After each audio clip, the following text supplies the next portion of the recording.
Many drug-addicted mothers will not seek treatment for fear that their children will enter the CPS system and never come back.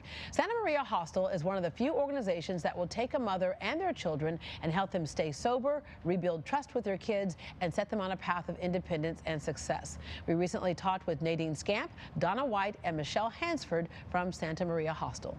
All right, we are in a crisis in this country when it comes to addiction, and we know that when parents are out of the picture, the kids oftentimes will flounder. We have a drug court here in town that realized you can punish people for drug offenses, or you can try to help them get through the addiction. You work closely with those drug courts. We do. And it is beyond the detox phase, right? Yes, absolutely. The drug courts in Harris County are just amazing.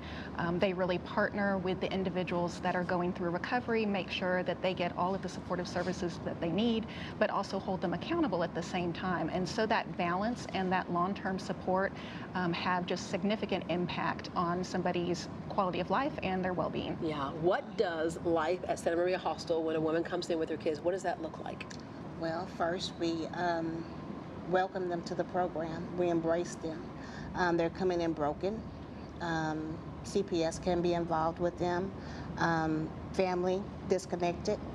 And so homelessness oftentimes? Homelessness as well, yes. That's a big problem right now that we're seeing. But when the women come in, we embrace them. They go through the admissions phase, and then they come in and they have to complete 30 hours of treatment services a week. Yeah, and it's a family atmosphere. It is. Where there is no judgment, and the other women there are walking the same path. Right? And that's so important to be in kind of that judgment-free zone when a lot of the women have been judged their entire life.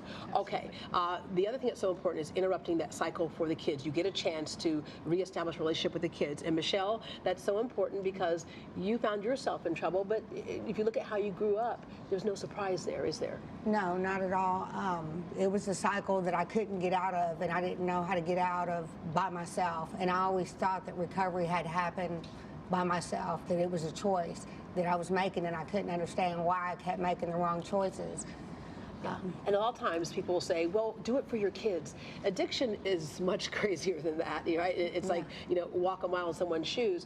And tell us, what was the moment where kind of you're coming to Jesus, where you knew you had to do something for your kids and for yourself? Well, I had 3 other kids during my addiction, and so I was never there for them or able to be their mother, and they would cry and beg, and I couldn't do it. So when I gave birth to a 4th child, CPS kind of stepped in, and they gave me options to recovery, and so they informed me about Santa Maria and said, hey, it's a great place. They take women with children.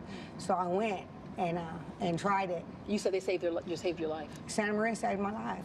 It's the foundation for my recovery. I base everything on Santa Maria and the knowledge that I gained about recovery there. One of the things I know when I came to this program, probably, about 10 years ago that I found out about this program, one of the little bitty things that they shared with me that makes all the difference in the world, and it brought me to tears, was they said simple things like when the bus pulls up at 3 or 3:30 with the kids on it, that mother has to be there to greet that child, because those kids were used to going home to empty houses, and that creates anxiety and fear of not knowing if mom's ever going to come back home, right?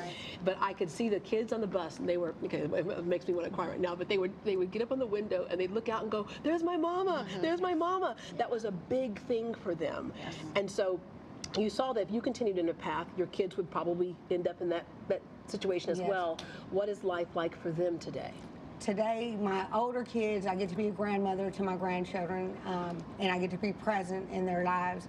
And for my little kids, they've never had to see their mom drunk or high, and moms always came home. And so for them, they know that I'm there and I'm always going to be there. Yeah, you're a peer recovery support specialist now at Santa Maria Hostel, so it's kind of come full circle for you. And what's it like to be able to talk to those women who will feel like the world is closing in on them and be able to say, yeah, but only for a minute. It's getting ready to open up for you. I think for them to see somebody who's actually been through the process and who has become successful due to the process, they're able to understand better at how their lives can change, and there's some hope.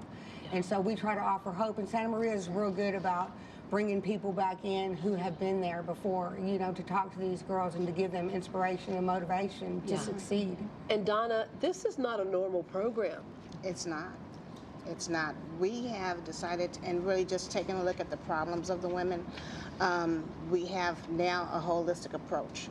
So not only parenting education, but also spirituality, teaching. We have therapists on hand as well to treat the trauma. Because a lot of times, as we say, drug addiction is a symptom of something else. It And, you know, is. there can be mental illness, but there's emotional, psychological trauma that comes oftentimes from childhood. Absolutely, absolutely. So addressing that, because we want to be able to break the cycle. Yeah. And like I said before, they're coming in broken, so we have to be able to love them.